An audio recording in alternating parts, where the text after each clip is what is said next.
Hallo und herzlich willkommen. Schön, dass du heute wieder dabei bist. Kennst du das? Jemand sagt etwas ganz Einfaches und plötzlich denkst du, eigentlich hat er recht. Gerade am Wochenende passiert das oft. Wir sind müde, haben Wünsche, machen Vorschläge und merken manchmal erst später, dass eine andere Idee doch besser war. Heute hörst du eine kurze Geschichte aus dem echten Leben. Mach dir keinen Druck, wenn du nicht alles sofort verstehst. Hör einfach zu, fühl die Situation. Schritt für Schritt kommt die Klarheit. Dann tauchen wir jetzt gemeinsam in die Geschichte ein.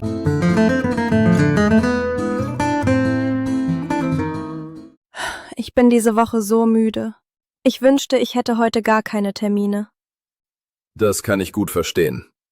Aber ich finde, es wäre schade, das ganze Wochenende nur drin zu bleiben. Vielleicht hast du recht, aber ich brauche wirklich Ruhe. Dann schlage ich vor, wir machen etwas ganz Einfaches. Ein kurzer Spaziergang, nicht mehr. Das wäre eigentlich eine gute Idee. Frische Luft würde mir gut tun. Und wenn du danach immer noch müde bist, würde ich vorschlagen, wir gehen direkt nach Hause. Weißt du was? Wo du recht hast, hast du recht. Ein kleiner Spaziergang wäre perfekt. Manchmal sind kleine Vorschläge genau das Richtige. So, ihr habt die Geschichte jetzt gehört. Spannend, oder?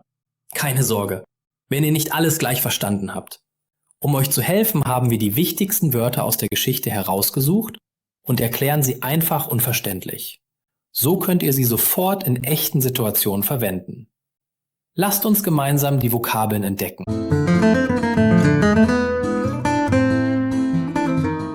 Die Situation. Ein Zustand oder eine Lage. Beispiel: Die Situation ist kompliziert. Der Termin. Eine Zeit, zu der man etwas trifft oder plant. Beispiel: Ich habe viele Termine heute.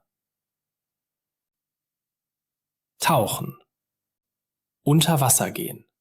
Beispiel: Wir wollen im Sommer im See tauchen. Eigentlich. Etwas ist wirklich so, wie es ist. Beispiel: Eigentlich wollte ich nicht spät kommen. Drinnen. Im Inneren von etwas sein. Beispiel: Es ist kalt, wir bleiben drinnen.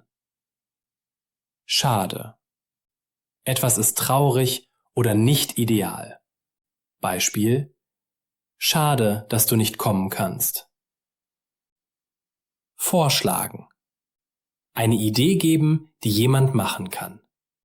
Beispiel: Ich möchte dir ein Spiel vorschlagen. Super, jetzt kennst du die wichtigsten Wörter aus unserer Geschichte. Aber das ist noch nicht alles. Um dein Deutsch wirklich zu trainieren, wirst du die Geschichte jetzt noch einmal anschauen. Dieses Mal gibt es kleine Lücken und deine Aufgabe ist es, die passenden Wörter einzusetzen. Keine Sorge, du kannst die Wörter direkt aus unserer Vokabelliste benutzen. Los geht's mit dem Lückentext.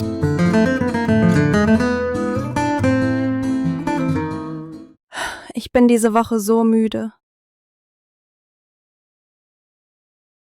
Ich wünschte, ich hätte heute gar keine Termine. Das kann ich gut verstehen. Aber ich finde, es wäre schade, das ganze Wochenende nur drin zu bleiben. Vielleicht hast du recht, aber ich brauche wirklich Ruhe. Dann schlage ich vor, wir machen etwas ganz Einfaches. Ein kurzer Spaziergang, nicht mehr. Das wäre eigentlich eine gute Idee. Frische Luft würde mir gut tun. Und wenn du danach immer noch müde bist, würde ich vorschlagen, wir gehen direkt nach Hause. Weißt du was? Wo du recht hast, hast du recht. Ein kleiner Spaziergang wäre perfekt. Manchmal sind kleine Vorschläge genau das Richtige. Prima. Du hast jetzt die Geschichte mit den Lücken bearbeitet und die wichtigsten Wörter eingesetzt. Wenn du aufmerksam warst, hast du sicher schon einige Wünsche und Vorschläge der Charaktere bemerkt. Genau diese Situationen sind perfekt, um den Konjunktiv 2 zu üben. Jetzt schauen wir uns an, wie man Wünsche und Vorschläge auf Deutsch richtig bildet, damit du sie selbst in ähnlichen Situationen verwenden kannst.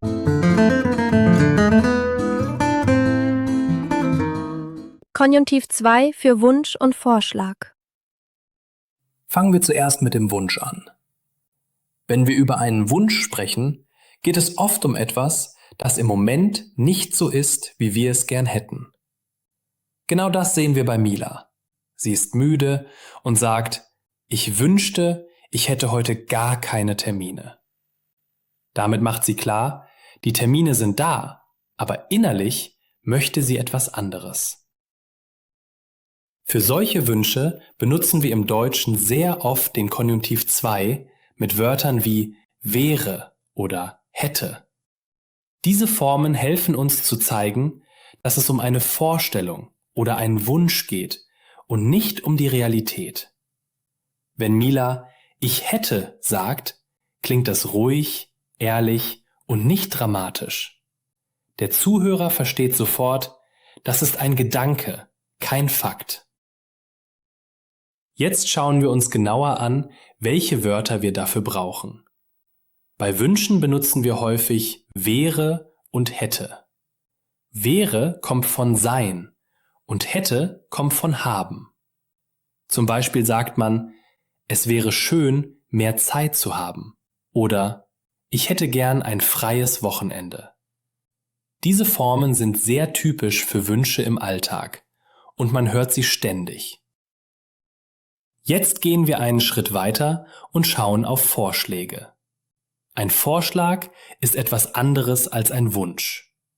Hier spricht man nicht nur über sich selbst, sondern über eine Idee für eine Situation. Tobias macht genau das. Er sagt nicht direkt, was Mila tun soll, sondern er formuliert vorsichtig, dann schlage ich vor, wir machen etwas ganz Einfaches. Später sagt er sogar, würde ich vorschlagen, wir gehen direkt nach Hause.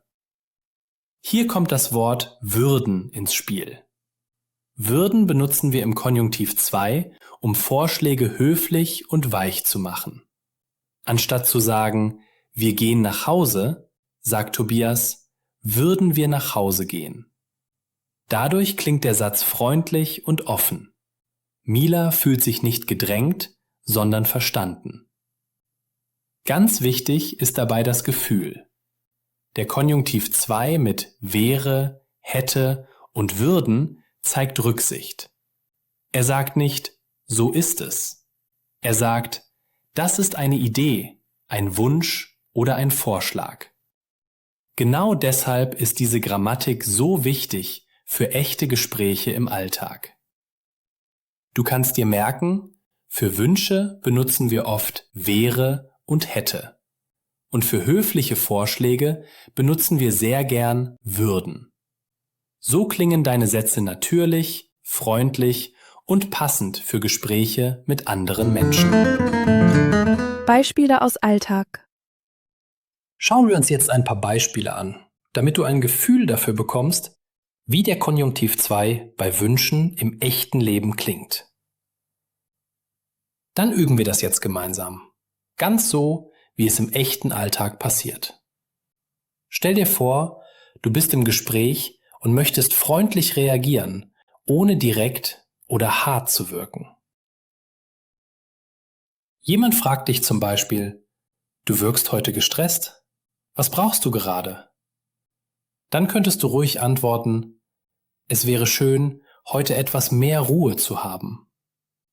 So erklärst du deine Situation sanft und der andere versteht sofort, dass es um einen Wunsch geht. Oder stell dir vor, eine Kollegin sagt, wir haben heute viele Aufgaben. Was meinst du? Du kannst darauf reagieren mit, ich würde vorschlagen, wir machen zuerst die wichtigen Sachen. Mit würde vorschlagen bringst du deine Idee ein, ohne zu bestimmen, und das Gespräch bleibt entspannt. Ein anderes Beispiel aus dem Alltag. Dein Freund fragt, sollen wir heute noch einkaufen gehen? Du antwortest, ich hätte lieber morgen mehr Zeit dafür. Auch hier zeigt hätte, dass es dein Wunsch ist und keine feste Entscheidung.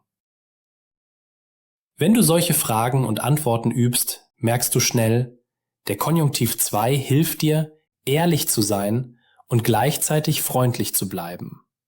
Genauso sprechen Menschen im Alltag, wenn sie Rücksicht nehmen und gut miteinander umgehen wollen. Gut, jetzt schauen wir uns gemeinsam noch mehr Beispiele aus dem Alltag an und hören sie uns an. Situation: In der Schule. Du bist nach dem Unterricht müde. Was würdest du gern machen? Ich würde gern ein paar Minuten draußen an der frischen Luft sein. Situation: Beim Einkaufen. Es ist viel los im Supermarkt. Was würdest du vorschlagen? Ich würde vorschlagen, wir gehen morgen früh einkaufen, wenn es ruhiger ist. Situation: Zu Hause. Du hast am Wochenende viele Aufgaben. Was wünschst du dir? Es wäre schön, wenn ich erst einmal nur lesen könnte. Situation: Nach einem langen Arbeitstag. Dein Kollege fragt, ob ihr noch etwas erledigen wollt. Was antwortest du? Ich würde vorschlagen, dass wir erst morgen weitermachen. Ich bin sehr müde. Hier sieht man deutlich, mit wäre, hätte und würde kannst du Wünsche und Vorschläge ausdrücken, ohne direkt oder fordernd zu wirken. Jede Antwort ist höflich, freundlich und klingt natürlich im Alltag. Jetzt, da du die Geschichte, die Vokabeln und den Konjunktiv 2 mit Wünschen und Vorschlägen gelernt hast, bist du bestens vorbereitet, um sie in echten Gesprächen anzuwenden. Vielen Dank, dass du bis zum Ende dabei warst. Wenn dir das Video gefallen hat, like es, schreib einen Kommentar und abonniere unseren Kanal, damit du keine weiteren spannenden Lektionen verpasst. Teile das Video auch gerne mit deinen Freunden. Zusammen macht das Lernen noch mehr Spaß. Und vergiss nicht, diese Lektion noch einmal zu wiederholen und bei Bedarf auch die vorherigen Lektionen anzuschauen, um dein Deutsch weiter zu festigen. Schreib in die Kommentare, welchen Vorschlag würdest du am Wochenende machen, wenn du Mila oder Tobias wärst. Auf Wiedersehen und bis zur nächsten Lektion. Viel Spaß beim Üben und Deutsch lernen.